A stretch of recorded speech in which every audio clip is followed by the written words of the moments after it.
I was returning home from an enjoyable Sunday afternoon of golf with my buddies. I'm a normal guy. I love my wife and kids without question. I've been married to Olivia for 22 years and have two great kids, twins, Jess and Mike, who are attending a local university and living together on campus. I've been employed by the same company for over 20 years. I'm a respected and valued employee. Olivia and I have a great circle of friends. I thought I had my life under control. Sadly, I was becoming increasingly worried about my home life with Olivia. Over the past 2 years, but especially during the past 12 months since the departure of Jess and Mike, Olivia had changed.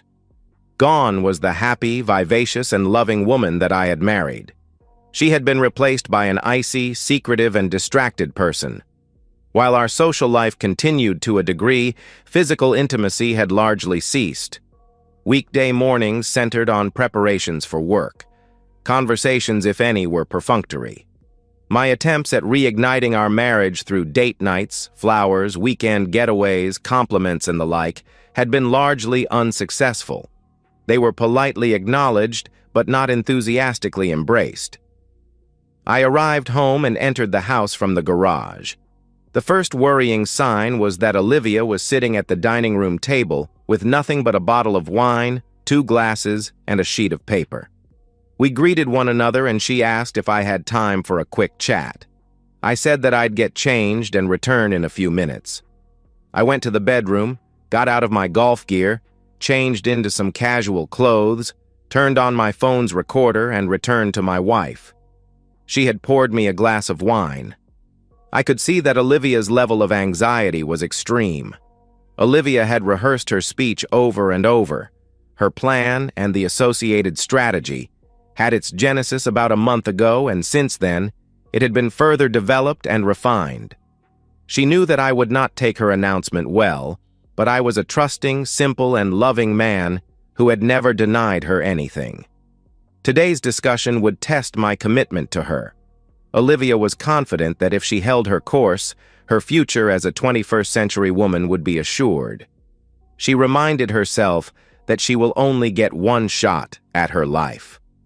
An opportunity missed is an opportunity lost. For the past 25 years, Olivia had been a loving girlfriend, wife, and mother. Now, with the children gone, it was time to embark on the next phase of her life. She began, "David, first, could I ask you to let me express myself before I answer any questions you may have? I've been developing this strategy for some months, and it has gone through a number of iterations. I need to apologize for being hard to be around for quite some time. It seems that over time, I've allowed myself to drift into a situation where I've become ambivalent about the important things in my life. I've fallen short of the mark as a wife, a mother, and a person. I've been doing a great deal of soul-searching about my life, and I've decided to make a number of significant changes that are designed to make me a more complete person. Some of the things might appear small, and others might be difficult for you to accept. I'm going to rejoin the gym and commence a structured fitness and dietary program. Next, I'm going to take up yoga. I feel that the fundamental tenets of yoga are consistent with the direction in which I'd like my life to evolve. I've looked closely at my job to determine if it's an impediment to the new me. On balance, even though I have let my performance slide, with their patience and support, I am confident that I will be able to return to the performance levels that I demonstrated a couple of years ago and which they valued. Importantly, however, I want to set a clear delineation between my work and private new life. I'm going to invest greater effort to improve my relationships with my family and friends. I know I have a lot of work to do to re-establish the loving relationship that I treasured with the twins. I hope that you will be able to help me with this. I know that you have always been closer to them than I have been.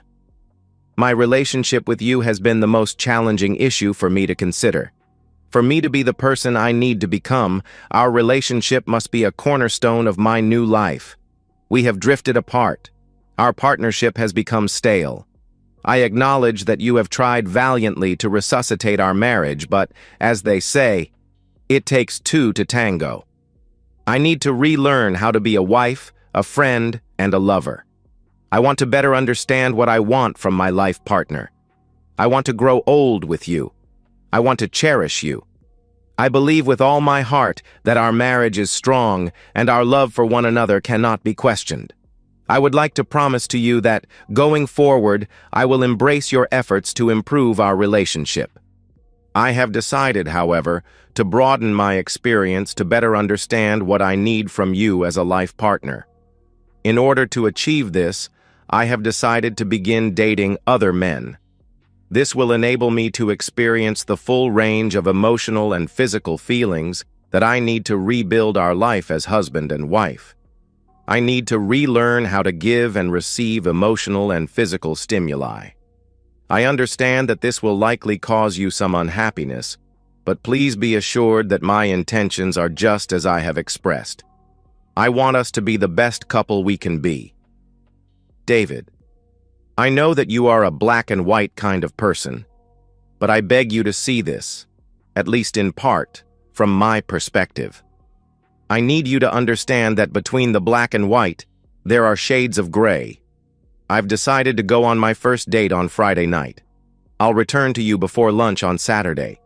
I want to be as open with you as possible, so we can then talk about my date over lunch. I'm certain that with time and many discussions, you will agree that what I am doing is a good thing for all concerned. By now, Olivia was almost hyperventilating, but nonetheless, to her credit, she pressed on with a look akin to abject terror. David, I understand that all this might be a little confronting for you. Maybe you'd like some time to digest this before we reconvene. After a while, I stood unsteadily and with no emotion said, Olivia, I can see that you've given this a great deal of thought. I appreciate you giving me the chance to have a good think before I respond. I'm going to head off for a while and gather my thoughts. Maybe we can discuss this later this evening or tomorrow. David, you know that I love you only, she said with a trembling voice. Please keep an open mind about this. Please let me know when you're ready. With that, I grabbed my coat and headed for the garage. As I drove away from the house, I growled in anger and repeatedly bashed the steering wheel. I couldn't imagine how things could have turned out worse. My wife wants to go on dates with other men in order to make our marriage better. What nonsense! She's absolutely deluded. What is she thinking? As I enjoyed my burger and a second coffee, I decided that I had handled Olivia's speech pretty well, even if I elected not to immediately engage her. I was able to maintain an outward appearance of calmness. She had been preparing her ambush for weeks, if not months. I listened to the recording a couple of times before my next move materialized. I was going to consult with my closest confidants, the twins. I called my daughter Jess and asked her to set up one of her threesomes with her brother Mike. Dad! They're not called threesomes. They're called conference calls. Threesomes are very different things. But don't worry, Dad. The lazy turd is lying here on the lounge. Mark my words, it's really true that uni students don't have social lives. All of those stories about the wild days at university are just fantasy. Dad, am I destined to spend the rest of my life sitting on a nasty couch while my brother eats my Cheetos, drinks my beer, and makes a mess, just like he does every damn night? Dad, I'm 19 years old. I need a little romance. I'm ripe. She said this with a giggle. Okay, Jess, thanks for that educative discourse. I need to have a very important talk to you both. This is not a joke. I repeat, this is not a joke. We're talking 911 here. Dad, you're scaring me. Is everything okay? She said with a nervous glance towards her brother. No, baby. Everything is far from okay, I said with a hint of panic in my voice. For the first time, Mike piped up and with his usual laid-back tone said, What's up, Dad? Is it okay if I come over? Sure, Dad. I'll put some coffee on, Jess answered. I may need something a little stronger. I'll see you in 30 minutes. Okay, Dad. Drive carefully. Bye. I arrived at my kids' apartment and began. Look, guys, you know that your mom and I have been going through some tough times recently. I have a recording of a discussion that I've just had with her. Is it okay if I play it for you? Okay, Dad. It sounds serious. We're listening, Jess said with a concerned note in her voice. I played the recording. The silence was deafening until Jess finally exploded. That awful woman! Mike and I put up with her behavior for 12 months before we had to leave, and now she's done this to you. Ignoring how she treated us, she's been disrespecting you for years, and now she's hurting you deeply and expects you to roll over and enjoy it. How stupid does she think you are?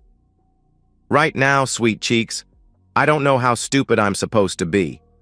As you would expect, you guys were my first call, my only call.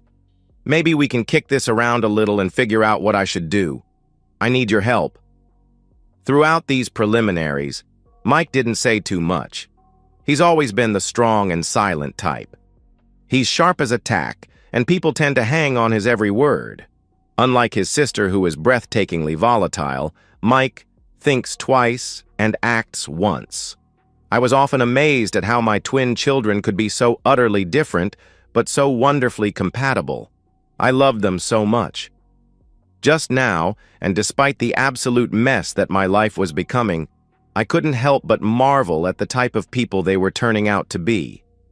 I looked at them both and somehow felt a little calmer.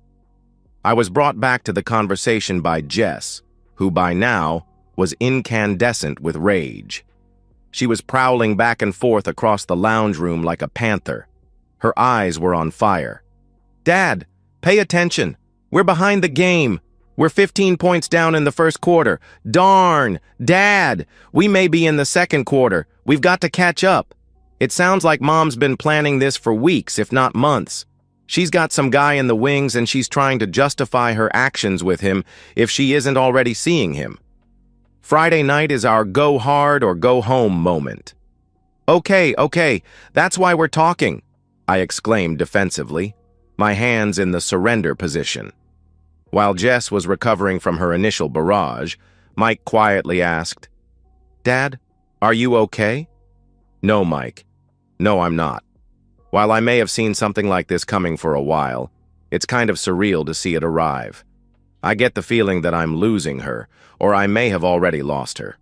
Your mom wouldn't have made her speech without considering the likely consequences.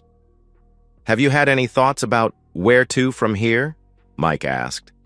Yeah, I've started to sketch it out, but you guys are a lot smarter than me. You've both got school smarts and street smarts. Jess saw an opportunity to jump back in. Too right, Daddy-o. It'll be 3 against 1. We're the 3 amigos. She won't stand a chance. She'll never see it coming. Okay, Ninja Girl, I love you more than donuts, but you need to take a chill pill, I said. Jess jumped into my lap and gave me a big hug. Meanwhile, Mike calmly mused almost to himself. I think her entire speech was a smokescreen for the dating other men part, and there's a lot that she's not letting on. I agree with Jess. She is definitely seeing some guy. She probably timed her announcement in order to limit the potential damage you can do. She wants to keep you on the back foot until D-Day. We are a long way behind. We need intel. Mom probably won't expect you to regroup and get on the front foot too quickly. She'll pay a high price for underestimating you. She's obviously communicating with this guy, probably via text messages and maybe emails. Yeah, they probably work together. Do you have access to her phone? She rarely leaves it alone, and anyway, I don't have her access code. Jess jumped in again. Dad, I know her code. When Mom and I had lunch last week, she was going on and on about the need to improve her life and blah, blah, blah. Well, it looked like the lunch was never going to end, and I needed to call my bestie, Stella, to tell her I'd be late for our study group. I asked Mom for her phone. She grabbed it from her bag and keyed in her code while I pretended not to look. I'm pretty sure it's 1919. Get it? Mike and I are both 19. It was easy to see on her keypad. Excellent, sis. That might just be the break we need. With any luck, Mom might even use the same code for her laptop, Mike mused. Dad, we can't do all the work for you. You've got to get access to her phone, and quick. I thought about it for a moment and then said, she leaves her phone on the charger on her bedside table when she showers in the morning. That might give me 15 minutes to do some investigating.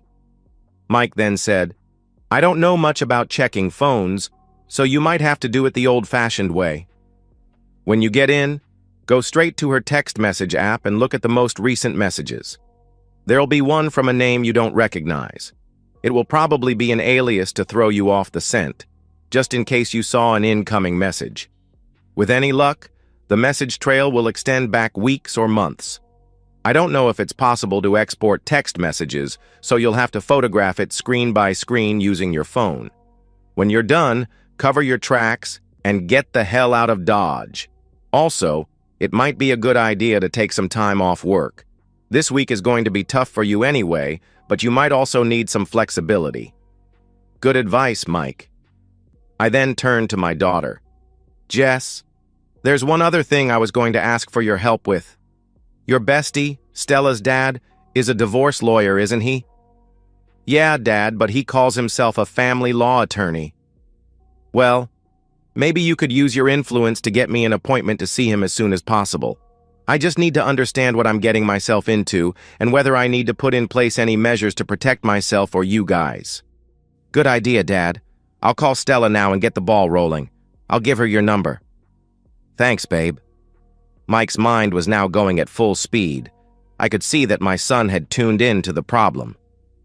Dad, when you get home, you might let Mom know that you're not willing to be in a marriage where she dates other men. She'll be expecting pushback from you, and she'll have a well-prepared defense. Just listen to what she has to say. Don't forget to record the conversation. Try and be calm and measured. Make strong eye contact. Try not to show emotion.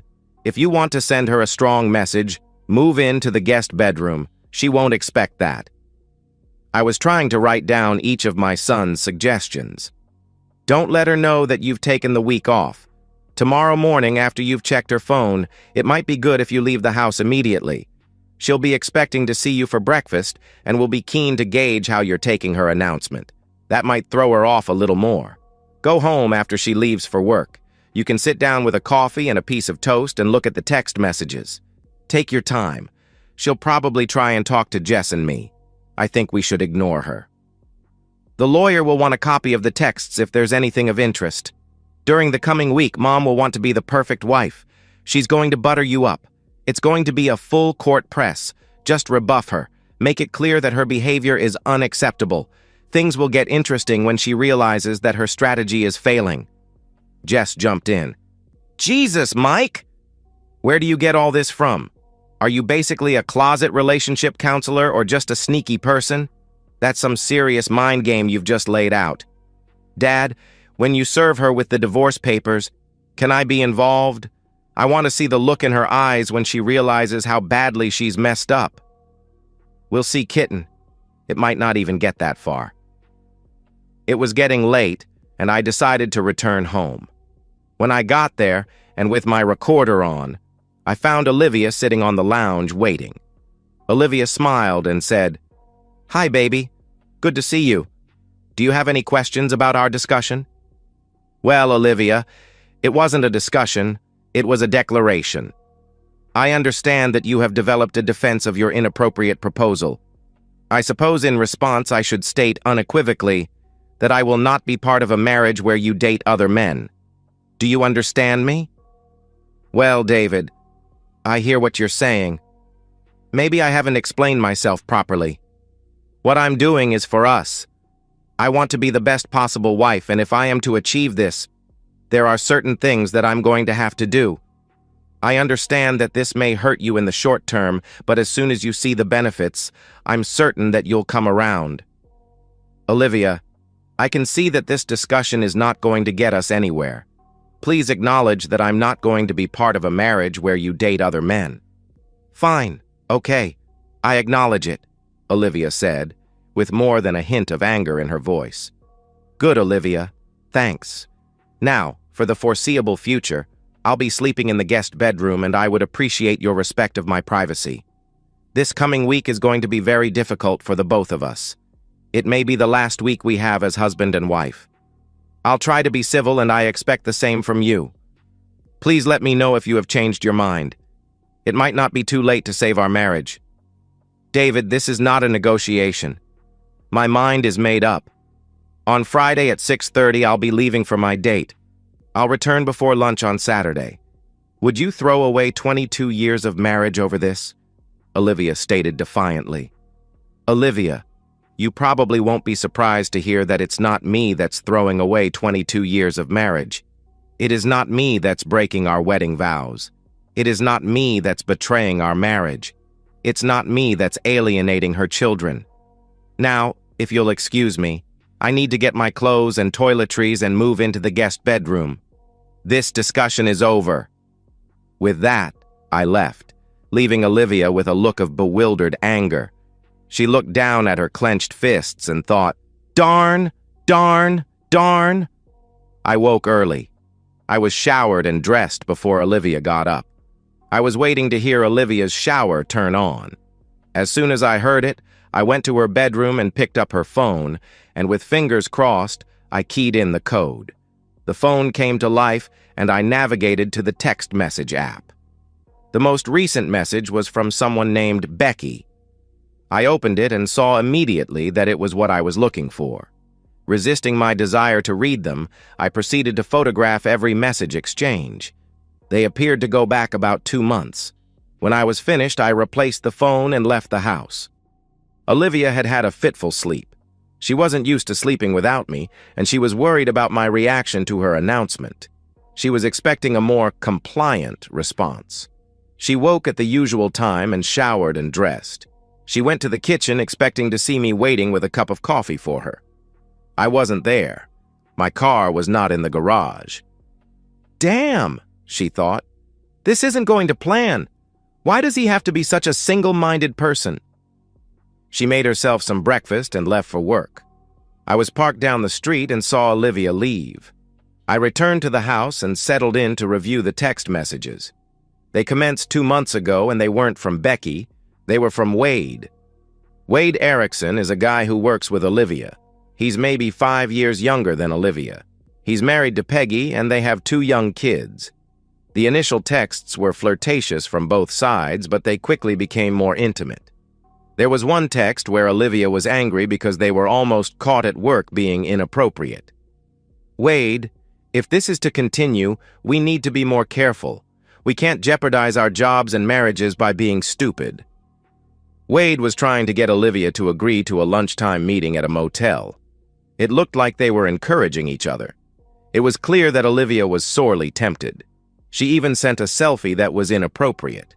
It was clear that the photo was taken in our bedroom. Wade was laying it on thick, and the two agreed to meet at the Seaview Motel. The plan was for Wade to check in and text the room number to Olivia, who would then join him. It seemed that the meeting had occurred because there were subsequent texts excitedly discussing how much fun it was. Wade also mentioned that he had emailed a package of photos to Olivia's Hotmail account. I didn't know she had a Hotmail account. The meetings at the motel occurred on 2 subsequent occasions. There were also mentions of affectionate behavior in Wade's office. It was only a week ago when it became apparent that the pair had decided to further escalate their relationship by introducing overnight dates. Wade had convinced an uncertain Olivia that I would be angry at first about her seeing other men, but given time and appropriate attention, I would submit to the new normal. I would submit to the line of least resistance. I would remain married. I would be able to live in my house. My relationship with my kids would be okay. Olivia and her companion would be discreet. My social life would not change. This then led to Olivia's speech to me about dating other men. The most recent texts concerned the arrangements for their date. Wade was going to reserve a suite at the Marriott on the other side of town and leave a key for Olivia at reception. Rather than risk a last-minute confrontation with me, Olivia planned to go directly to the Marriott from work. She'll change into her date clothes and meet Wade downstairs in the bar for a drink, before walking across the road to Salerno's Italian restaurant. After dinner, they'll return to the Marriott either for a dance or to head straight to their room. In the final text, which occurred last night, Olivia told Wade about my reaction to her speech. She said that I was very calm and she couldn't read my face. She told Wade about my statement that I would not remain in the marriage if she went on dates. Finally, she said that I had moved out of their bedroom and she was worried that things were already getting out of control. "It's pretty much what I expected," Wade responded. "He thinks you're bluffing. Olivia, you need to stick with the plan. We expected it to be a tough week, but the end result will be well worth it. I promise you. You've got to love him to death for the remainder of the week. Before you know it, he'll be putty in your hands and your new life can begin in earnest. He'll come around. I know his type. Mark my words." I then went to Olivia's laptop. I entered the code and immediately found the Hotmail icon on the desktop. There weren't too many emails, but I did find 3 that contained a dozen or so inappropriate photos of the two together. There was also one email that had a video of the two. In it, Wade was holding his phone and was videoing their reflection in the motel room's dresser mirror. The kids were right. There was more to her relationship with Wade than my wife had let on. I snooped around the laptop and found the photo directory. Buried in the directory were 5 folders containing photos of Olivia with other men. Each directory was named after the companion. The dates on the directories indicated that this activity had continued over the past 2 years. The 50 or so photos depicted Olivia in various compromising positions and in various locations. There were also several videos which included audio. I copied the directories onto a thumb drive. I looked for other information in the laptop's trash bin, but found nothing. I then had a look at the Hotmail bin and found another trove of information. It looked like the 30 or so emails included names, dates, venues, and other interesting information about her companions. I copied the emails and shut down the laptop. Just as I was digesting the news of my wife's affairs, my phone rang. It was the executive assistant of Peter Ferris, Stella's family law attorney dad. She asked if I was available at 4:30 to meet with Mr. Ferris. I readily agreed. She then asked for my email address so she could send me a list of financial and other information that I should bring. Much of the rest of the day was taken up with compiling the requested information. I also included a copy of everything else that I had found. I then texted Jess and Mike offering an update. They phoned back quickly and I provided an overview of their mother's multiple affairs. I mentioned the photos and videos. I thanked them both for their advice and said that accessing Olivia's phone and laptop turned out to be simple. I also mentioned that I was seeing Peter Ferris later that day. "So, what are you going to do, Dad?" Jess asked, obviously shocked and saddened by the news. "Well, baby cake, if I wasn't going for a divorce before today, I sure as hell am now," I replied. "I'm sorry, Dad.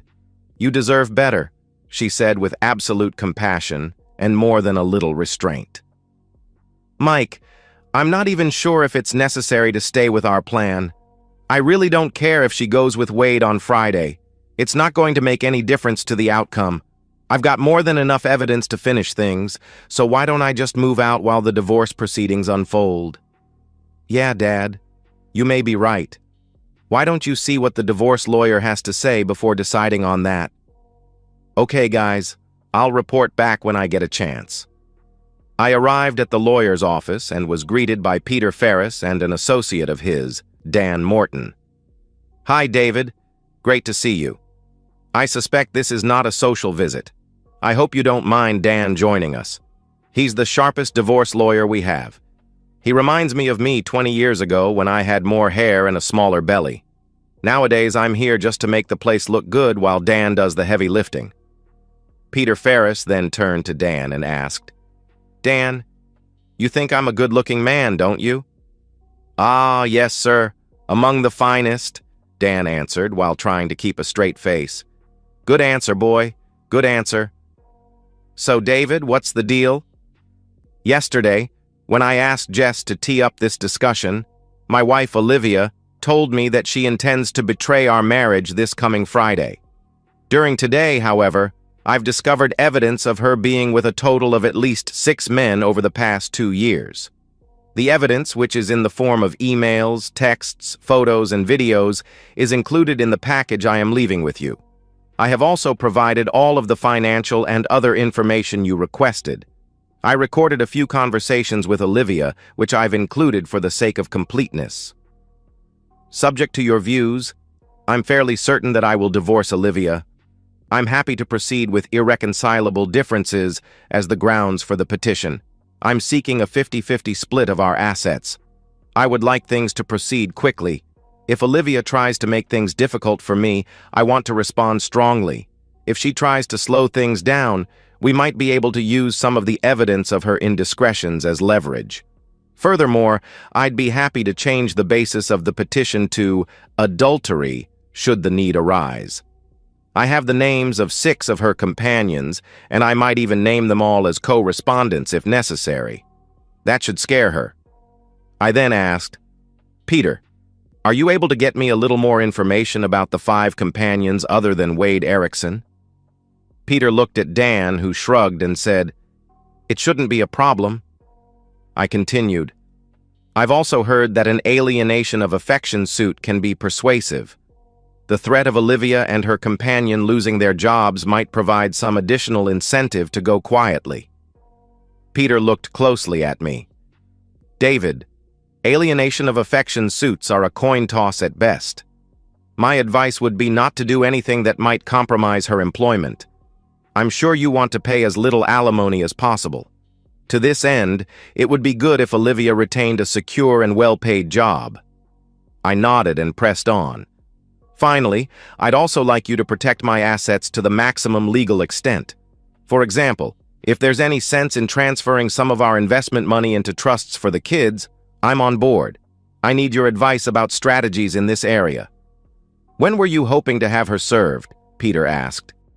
Olivia will be dining with her companion at Salerno's on Friday night. Their reservation is for 7:30. I'd like it to be done there, and the server should be loud about it. Let's hope that we can arrange some severe indigestion for her. Oh yeah, one other thing. Jess has asked to be involved. She's pretty upset about her mother's behavior. Maybe she can help identify Olivia for your server. Okay, David. All that seems broadly doable subject to Dan's review of your package. Jess can be involved, as long as she doesn't impede the server. As much as I like Jess, this is a legal process, and we don't want to mess it up. If Jess and Mike feel strongly enough about this, they can be witnesses to your divorce petition. That will send a clear message to your wife. We'll be in touch if we have any questions. For the next 4 days, please try and keep things cool. It's easy for everything to go wrong if someone acts stupidly. David, you don't want things to go wrong. Okay, I hear you. I'm not sure what I'm going to walk into when I go home now, but I promise you, I'll think twice and speak once. I'll talk to Jess and Mike about being witnesses. We said our goodbyes and I left. On the way home, I called Jess. Hi, baby cake. It's your old dad. Hi, Dad. Are you okay? How did you go with Mr. Ferris? I'm okay. The meeting went as well as we could have expected. Peter seems to know his stuff. I provided a mountain of information to him, including evidence about your mother's affairs. I asked that you be involved in serving the papers at Salerno's on Friday. He agreed, as long as you don't get in the way. He said that you and Mike could be formal witnesses on the divorce petition if you would like. That would really upset your mother. Why don't you have a chat to Mike? You can also think about how you see the serving process unfolding on Friday. Maybe you could brief the server outside the restaurant. Okay, Dad. I can assure you it will be memorable for everyone. Talk soon. When I arrived home, I was greeted by my wife wearing makeup and a nice dress. Hi, honey. I've made your favorite. Would you like a glass of wine after you change? I barely acknowledged her. I went and changed into some casual clothes and returned to the kitchen. Olivia, is this your way of saying that you apologize unreservedly and you've decided not to betray your wedding vows? No, David, absolutely not. I've told you that Friday is going to happen. Okay. I'm heading out for a burger. Don't wait up. David, don't be such a difficult person. It's just one night. As I went to enter the garage, I turned and said, No, Olivia, I suspect it's not. The following couple of days were icy at best. I tried to limit our interactions. I kept the kids in the loop with developments. Jess was anxious to have a chat with her unfaithful mother, but, as agreed, she was not returning her mother's calls. She said that she and Mike thought it would be a great idea to be witnesses to the divorce petition. I made a mental note never to cross Jess. The lawyers seemed to have everything under control. I arrived home on Thursday evening to be greeted by Olivia wearing revealing clothing. Without missing a beat, I said, "Does this mean that you have decided not to betray our marriage and alienate your children?" Olivia became angry and with a nasty sneer said, "David, it's going to happen, but now I'm going to treat him extra well. I'm just here to get changed. It's coupon night at the pizza place. I'll be home later. Please don't try this degrading behavior again. It's beneath even you. You disgust me." "Damn you, David! It's only one night. I'm just trying to show you what our lives can be like with the new me. Just get your head out of your stubbornness and get with the program for Christ's sake." "Sure, Olivia. One night this week, but how many in the future?" To be perfectly honest, I'd be much happier if I could have backed the beautiful, kind, and considerate woman I married and not the deceitful, dishonest person standing in front of me. Make sure you get tested for health issues after your actions. I'm getting paternity tests done on the twins next week. Forget you, David. Mark my words, you'll regret your childish behavior. This is our future you're fooling with. I changed and went to a cafe for a snack before going to the movies. I arrived home to a dark house. On Friday morning, I was up early again to copy Olivia's recent texts and head out the door before she was out of the shower. Olivia entered the kitchen, not really expecting me to be there. She was becoming increasingly apprehensive about her plans. Nothing was going the way Wade had predicted. Even her children were not returning her calls. Things had turned to total chaos.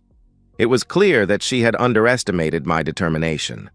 She reflected on our marriage of 22 years. It was never her expectation that my intransigence would lead to terminal problems with our marriage. She had no option other than to proceed with Wade's plan. She dressed for work and took her date night clothes with her. I returned home after I saw Olivia's car leave.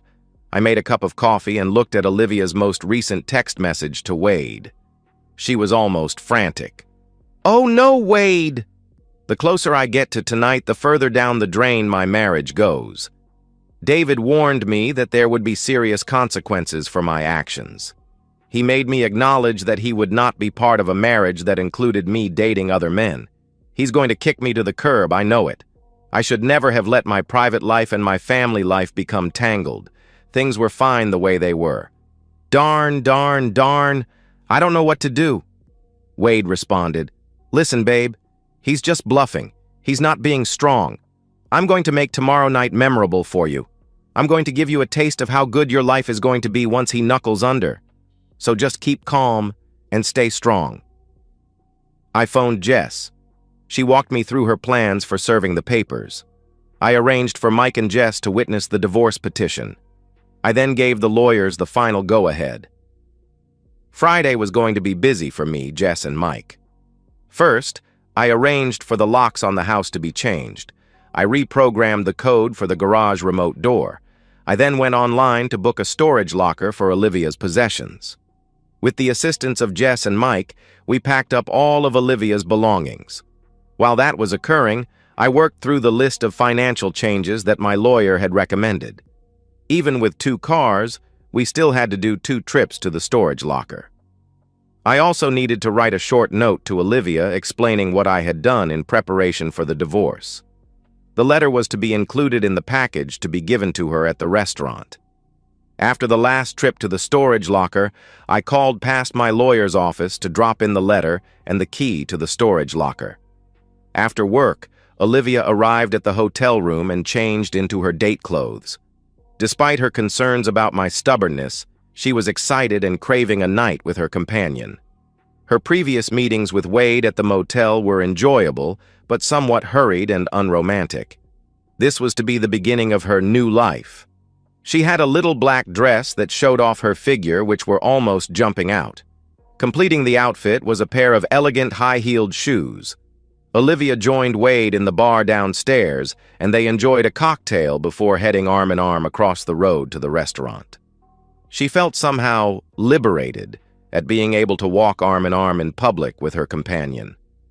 They had been seated for about 10 minutes at a table near the center of the restaurant when Jess walked up to her mom. "So, Mom, you're really going to do it?" Jess demanded angrily. "Jess, what are you doing here?" Olivia asked nervously, while looking at Wade and the other diners around her. "Is this the man that you are betraying Dad with?" As soon as Jess said this, guests at nearby tables had their phones out, recording the action. "This is my friend, Mr. Erickson. He and I are enjoying an evening out." "Mom, are you going to betray Dad with him tonight?" There was a collective gasp around the restaurant. "Jess, this is a private matter between your father and me. I don't think it's appropriate to discuss it with you, particularly in public." Someone at a nearby table called out, "Unfaithful!" "Mom, please don't betray my dad and our family. We all love you and need you." "Jess, it's complicated. Your father knows what I am doing. Is this why you haven't been returning my calls?" "Too right, Mom. I don't want a disloyal person as a mother." Another series of gasps from the guests. A guy seated at a nearby table shouted to Jess, "You go, girl." "I don't know what your father has been telling you, but I'm doing this for the betterment of our marriage." "Nonsense!" another guy shouted. Other guests laughed. Olivia could feel the eyes of the diners burning into her. A waitress with 2 plates of food needed to get past Jess. "Excuse me, dear, can I get past?" "Oh, sorry, ma'am. I'll be going shortly. The company here is decidedly unpleasant," Jess replied respectfully. "Don't worry, honey. You take your time. It looks like your mom is getting what she deserves," the waitress said, with a warm smile. Wade Erickson was trying to disappear. "You have a room booked at the hotel over the road, haven't you? That's where you intend to betray him, isn't it?" An older couple stood and left, their meals half-eaten. "Jessica, we can talk about this next week. I can see you're upset. Now, it's probably best if you leave now." With that, Jess signaled to the process server who was waiting at the reception desk. He approached the table and asked in an overly theatrical and loud voice, "Are you Mrs. Olivia Markson?" "Yes," Olivia timidly replied. He handed her an envelope and said, "Olivia Markson, you have been served." There was a collective cheer from the restaurant guests. The server had body cam video of him performing his duty. He sent the video to me and my lawyer as soon as he was out of the restaurant. It seemed as if every set of eyes in the restaurant was on Olivia and her illicit companion. The guests continued to record the action. Olivia wanted to dig a hole and crawl into it. "Mom, in addition to the divorce papers, there's an important letter from Dad in the envelope. You need to read it ASAP. Jess, this is not what it seems. Marriages can be complicated things. Can talk about this?" "No, Mom. We're done here." Jess turned and began to leave. Olivia tried to get out from the table to chase after her daughter. The heel of one of her elegant shoes caught in the carpet and she tumbled over. Her dress shifted inappropriately.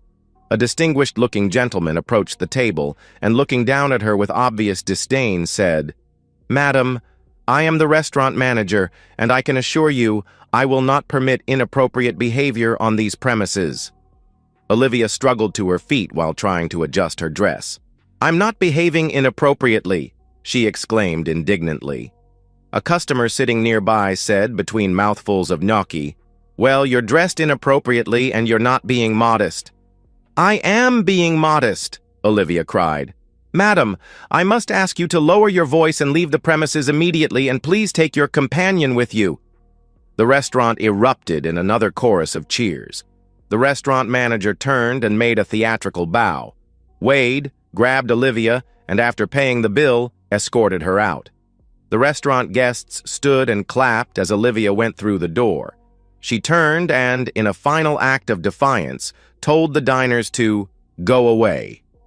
Within 5 minutes, the videos were being uploaded to YouTube with Olivia's name included in the title, courtesy of the process server's announcement. Outside the restaurant, a frantic Olivia told Wade that she needed to go home to sort out this mess. She foolishly assumed that I would be waiting for her. They went back to the hotel room where Olivia changed out of her dress and into her casual gear. The evening was ruined. The commencement of her new life was ruined. It had turned into a complete disaster because she had totally underestimated me. In reality, Olivia had no idea how much she had underestimated me. She arrived at home only to find the house dark, and her key didn't fit the lock. She called my cell and I answered. "David, what have you done? My keys don't work." "Olivia, Jess asked you to read the darned letter from me." I then hung up. Olivia sat on the front step and opened the envelope. "Olivia, I told you time and time again that I would not be part of a marriage where you were dating other men. You decided to proceed with your date, and I am now divorcing you. You will see that I am citing irreconcilable differences as the basis for the petition.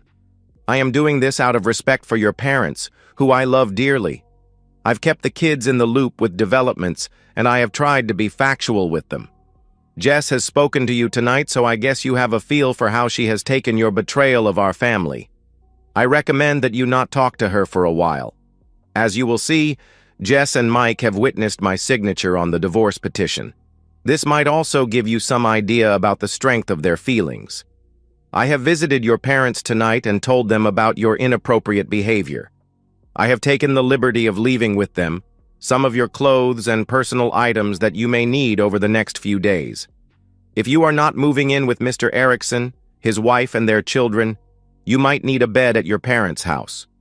I have also given them all of your jewelry for safekeeping. The twins and I have placed the remainder of your possessions in locker 264 at Jim's Hire and Storage near your parents' house. A key to the locker is in this envelope. I have prepaid the locker for 60 days. In recognition of our 20 years of happy marriage, I have proposed a very fair 50-50 split of our assets. We'll each keep our retirement accounts. As you are aware, the house belongs to my parents and will not be included in the asset division. My lawyers have successfully petitioned the court to freeze all of our financial accounts. I've paid off and canceled our joint credit cards. Your personal accounts and cards remain active. All necessary house-related payments will be made on a as-required basis.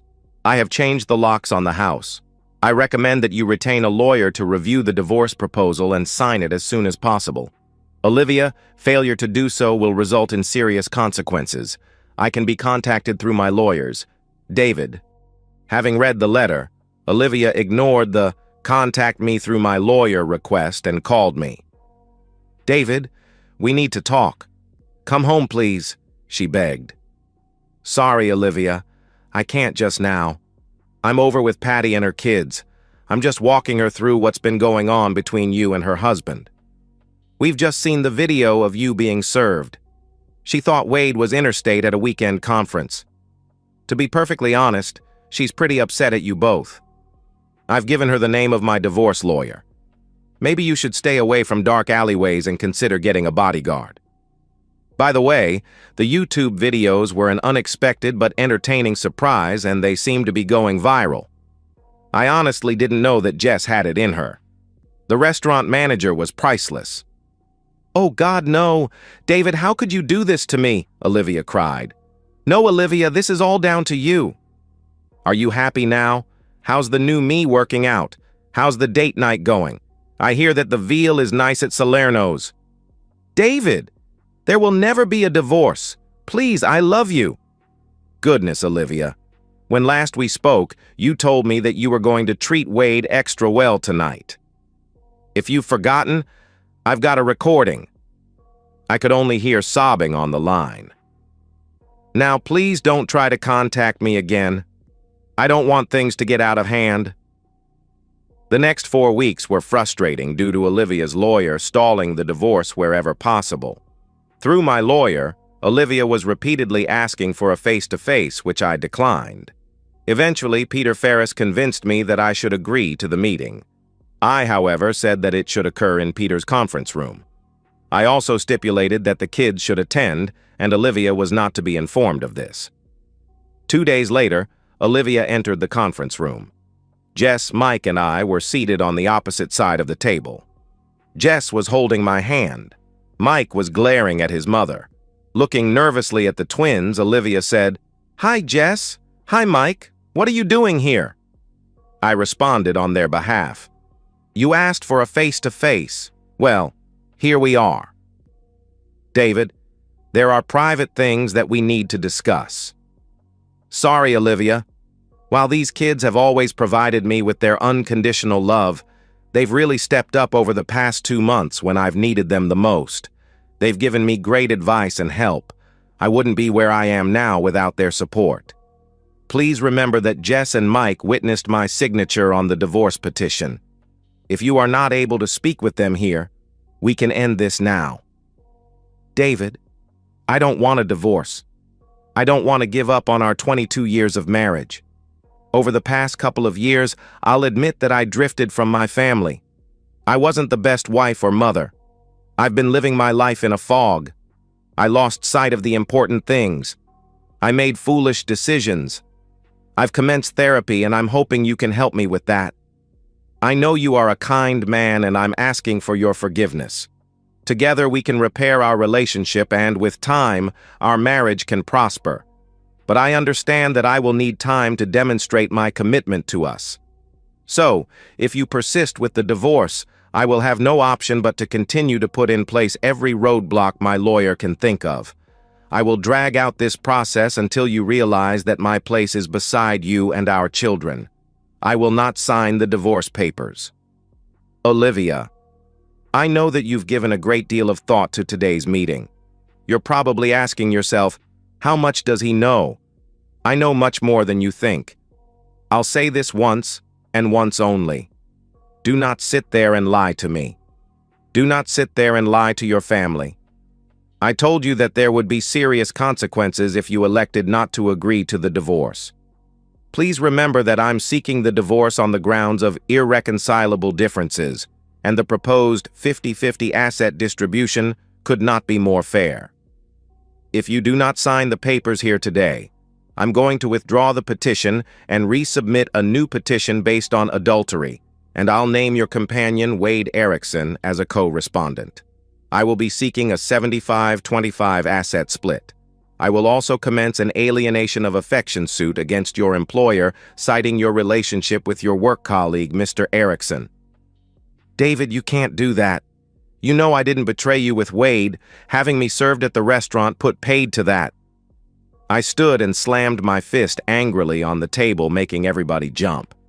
This was not the husband-father that they knew and loved.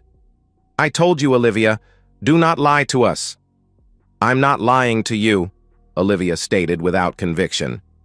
Damn you, Olivia. Are you telling us that you haven't been with Wade at the Seaview Motel on at least 3 occasions? We have the room numbers if you need reminding. I nodded to Jess, and she pushed across the table several inappropriate photos of Olivia and Wade together. Olivia gasped and quickly realized that I was far better informed than she expected. Jess then produced a transcript of the text messages between her mother and Wade. Olivia scanned the document and sat, humiliated, in front of her family. I then nodded to Mike, who pressed a button on his laptop, and a large TV screen at the end of the room came to life, showing a video of Wade with Olivia. The audio was particularly inappropriate. "Turn it off!" Olivia screamed over the sound of the audio. Now, I'm no expert, but that looks and sounds pretty much like Wade betraying our marriage with you, I said. She had totally underestimated me. Olivia, the photos and the text transcript establish ironclad proof of your affair, and that part of the affair occurred on company premises. Your text message confessions of inappropriate behavior in the office will not sit well with your employer. Put simply, if I commence the alienation of affection suit, your job is toast.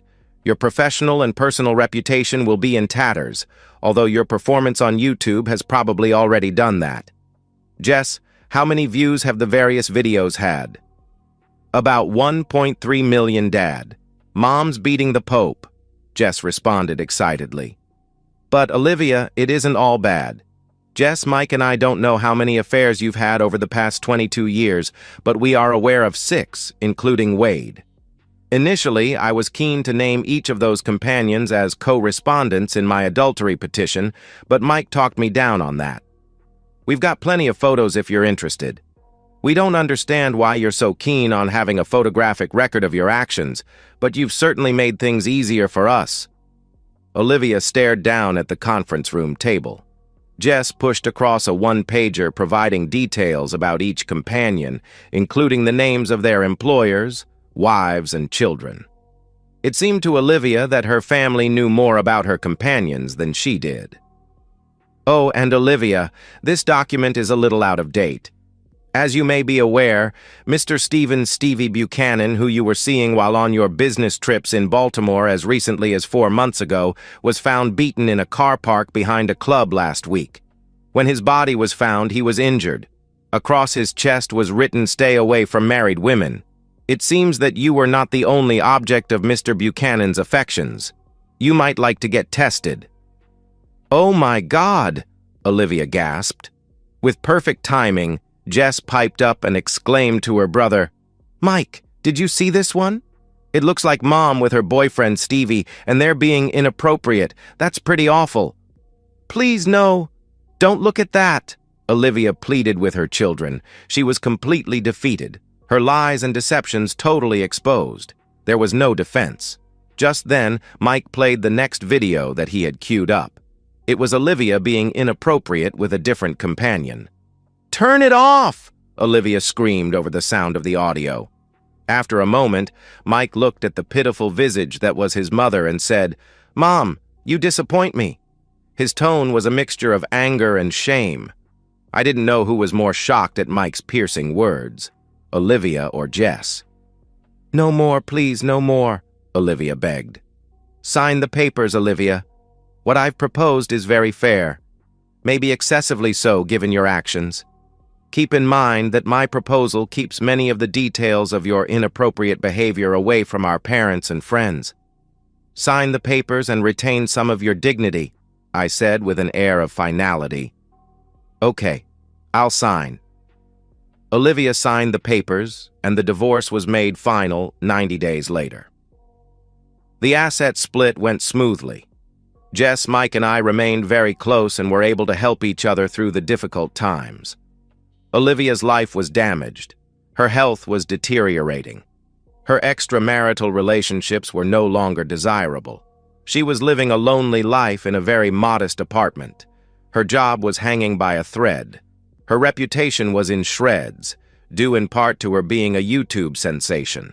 She rarely saw the twins and me. Maybe with time, that would change. Peggy took Wade to the cleaners in the divorce. He resigned from his job and moved interstate. And so, we've reached the end of today's story. Was it what you expected, or did it take a twist you didn't see coming? I'm curious to hear your thoughts. Share them in the comments below, and let's get a conversation going. If this story kept you hooked, make sure to hit that like button. And if you're new here or just haven't subscribed yet, now's the perfect time to join our community. I bring you fresh, captivating stories every day, so click that subscribe button and turn on notifications so you never miss out. Thanks for watching, and I'll see you in the next one.